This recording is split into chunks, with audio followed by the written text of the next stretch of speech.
আসসালামু আলাইকুম। ওয়ালাইকুম সালাম। মা জননী, আসলে আমরা বেশ কয়েকদিন যাবৎ চেষ্টা করছিলাম আপনার একটি সাক্ষাৎকার নেয়ার জন্য, কিন্তু বিশেষ কারণে হয়তো আপনি আমাদেরকে সময় দিতে পারেননি। আজকে আপনি আমাদেরকে সময় দিয়েছেন, এই জন্য আমরা এবং আমাদের চ্যানেলের সকল দর্শক কৃতজ্ঞ।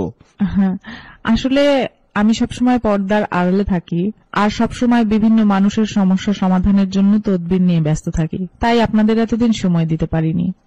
যা বলার একটু তাড়াতাড়ি বলবেন, ভিতরে লোক বসা, তারা অনেক দূর দূরান্ত থেকে আসছে। মা জননী, আমরা বিভিন্ন গণমাধ্যম এবং লোকমুখে জানতে পেরেছি যে আপনার অনেক অলৌকিক ক্ষমতা রয়েছে, যা দিয়ে আপনি লোকেদের তদবির দেন এবং বিভিন্ন সমস্যার সমাধান করেন। এই ক্ষমতা আপনি কোথায় থেকে পেলেন বা কিভাবে পেলেন, যদি আমাদের দর্শকদের জন্য একটু বলতেন। আমার বাবা মারা যান। আমার বাবার ভীষণ ইচ্ছা ছিল আমি যেন হাফেজা হই, তাই আল্লাহর অশেষ রহমতে মাত্র 7 বছর বয়সে আমি কুরআন খতম দেই। এরপর আমার 11 বছর বয়সে একদিন একজন আলেম জিনের সাথে আমার স্বপ্নযোগে সাক্ষাৎ হয়। তিনি আমাকে মানবতার সেবা করার জন্য আধ্যাত্মিক শিক্ষা ও জ্ঞান দান করেন।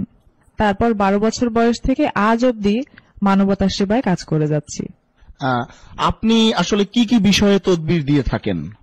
যদি কোনো ছেলে বা মেয়ে কাউকে মন থেকে সত্যি ভালোবাসে, আমি চ্যালেঞ্জ করে বলতে পারি 48 ঘন্টার মধ্যেই সেই ছেলে বা মেয়ে ছুটে আসবে তার কাছে। কারো স্বামী বা স্ত্রীর মধ্যে যদি কোনো পরকীয়ার কারণে সংসারে অশান্তি হয়, 24 ঘন্টার ভিতরে সেই সংসারের সকল অশান্তি দূর করে শান্তি ফিরিয়ে দিব ইনশাআল্লাহ। এছাড়াও কারো সন্তান অবাধ্য হলে তাকে বাধ্য করা, কারো বিদেশ যাত্রায় যে কোনো ধরনের বাধা থাকলে 1 সপ্তাহের ভিতরে সব সমস্যার সমাধান করে দিব। আজ পর্যন্ত অগণিত প্রবাসী আমার দেয়া লটারির নম্বর কেটে লটারি বিজয়ী হয়েছেন এবং তাদের ভাগ্য পরিবর্তন হয়েছে। এই যে লটারি বিজয়ী হয়েছে, হ্যাঁ, এরকম কি কোনো প্রমাণ আপনার কাছে আছে? হ্যাঁ, অবশ্যই আছে। এবং যারা লটারি বিজয়ী হয়েছেন তারাও স্বীকারোক্তি দিয়েছেন, এরকম বিভিন্ন ভিডিও আছে। আমি আগে আসছিলাম শ্বাসকষ্টের জন্য, এই পানি ভরা তেল ভরা রয়েছে, আমি নিজে খাইছি, উপকার হয়েছে, ভালো হয়েছে। আমি প্রথমে আসছি, আমার প্রচুর পরিমাণে শ্বাসকষ্ট ছিল, প্রতিদিন ইনহেলার নেওয়া লাগছে, তাছাড়া চলছে না আর কি। জেনে গেছি আমার এটা নেওয়া লাগছে, তারপরে আসছি। আসার পর থেকেই মানে গত সপ্তাহে আসছি, আজকে শুক্রবার, 1 সপ্তাহের মধ্যে ইনশাল্লাহ আমার ভালোই লাগতেছে। একজন আমার প্রতিবেশী আর কি অনেক অসুস্থ ছিল, বাচ্চা অনেক দীর্ঘদিন যাবৎ। হ্যাঁ, এখন মনে করেন যে আগে তো একবারই অসুস্থ শোয়া অবস্থা ছিল, এখন বসতে পারে আর কি। তো এই ধরনের আরো 2-3 জন আসছে আর কি, যার কারণে আমরা আসছি এখানে ওই সন্তানদের জন্যই।